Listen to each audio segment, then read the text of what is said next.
और आज पूरा देश बाबा रामदेव से सवाल पूछेगा। न्यूज 18 नेटवर्क देश का जाना माना नेटवर्क है, सबसे बड़ा नेटवर्क है।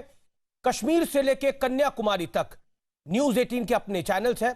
तो आज हमारे साथ कई संपादक भी जुड़ेंगे न्यूज 18 रीजनल चैनल्स के, जो कि सवाल पूछेंगे बाबा रामदेव से। और बाबा रामदेव इस समय जन अदालत में हमारे साथ लाइव और एक्सक्लूसिव मौजूद है। बाबा नमस्कार।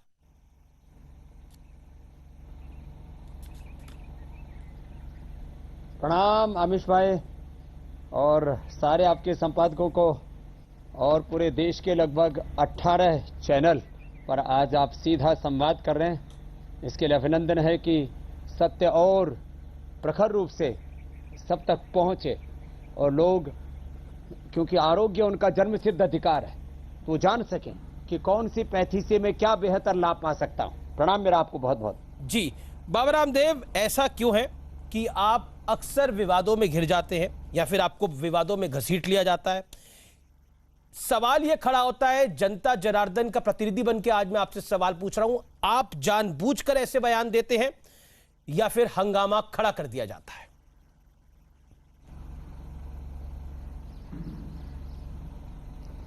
देखो आमिश भाई, मैंने पहले ही बोला आपको कि ये बयान मैंने खुद का नहीं दिया, एक व्हाट्सएप मैसेज पढ़ रहा था, मैंने बयान वापस भी ले लिया, खेद भी व्यक्त कर दिया है। और मैं पुनः इस बात को दोहराना चाहता हूं, इस कोरोना की वैश्विक महामारी में जिन्होंने अपने प्राणों की आहुति देकर के दूसरों की जान बचाई, उन डॉक्टर, उन नर्सेज, उन सफाई कर्मचारी, उन ऑक्सीजन भेजने वाले उन गाड़ियों के ड्राइवर्स, उन सारे हेल्थ वर्कर्स के प्रति मैं नमन और कृतज्ञता पूर्वक प्रणाम निवेदन करता हूं। जहां तक बात रही कोरोना काल में देश सेवा की, तो आपने ये भी देखा है कि 5 लाख का 25 लाख का बिल बना और साथ में जो है अपने परिजन का शव मिला।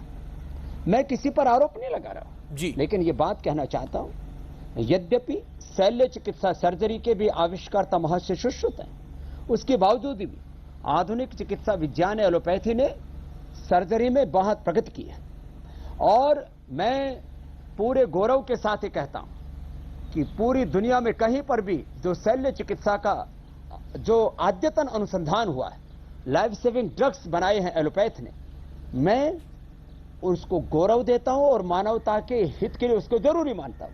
लेकिन इन दो चीजों को छोड़ करके, लाइफ सेविंग ड्रग्स और सर्जरी को छोड़ करके, चाहे बीपी को क्योर करने की बात हो, चाहे हार्ट डिजीज को रिवर्स करने की बात हो, शुगर को क्योर करने की बात हो, अस्थमा, हेपेटाइटिस, लिवर सिरोसिस और तमाम तरह के इनक्योरेबल डिजीज, जेनेटिक डिजीज, यहां तक कि सिर दर्द से लेकर के पेट दर्द तक, हर बीमारी में 98% बीमारियों को हम योग, आयुर्वेद, नेचुरोपैथी, खान पान के जो हमारी जीवन शैली के तौर तरीके उनसे ठीक कर सकते हैं। इसमें आपत्ति क्या है? मैंने 25 प्रश्न पूछे, अभी तक एक उत्तर नहीं आया, क्योंकि आने वाले शायद 25-50 सालों तक भी एलोपैथ उसका उत्तर न दे पाए, क्योंकि इनके पास बीमारियों का कंट्रोल तो है। योग, आयुर्वेद, नेचुरोपैथी की तरह इनके पास क्योर नहीं है, तो आपस में सहयोग करके आगे बढ़ना चाहिए। आयुर्वेद को हमेशा नीचा क्यों दिखाया जाता है? वो कह रहे हैं कि इनइक्वलिटी वो खराब माना जाता है, इनजस्टिस को, जी अनटचेबिलिटी को, लेकिन ये क्यों हो रहा है आयुर्वेद के साथ? वो कह रहे हैं कि हम नीचा नहीं मान रहे आयुर्वेद को, बाबा रामदेव ने एलोपैथी को नीचे करके आंका। आपका बयान जो मैंने सुना, जो मैंने पढ़ा और जिसके ऊपर आईएमए को बहुत एतराज भी है, क्या आपको लगता है कि आपने एलोपैथी को नीचे करके आंका? आपने कहा कि बाबा रामदेव ने कहा कि सर्जरी कोई साइंस नहीं है बल्कि एक स्किल है।